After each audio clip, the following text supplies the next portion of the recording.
side bag लड़का वाला एक सेटअप खाली गो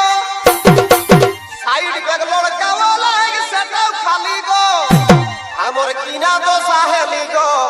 लोक के भीड़े बहुटी कोने गेली गो हमर किना तो साहेली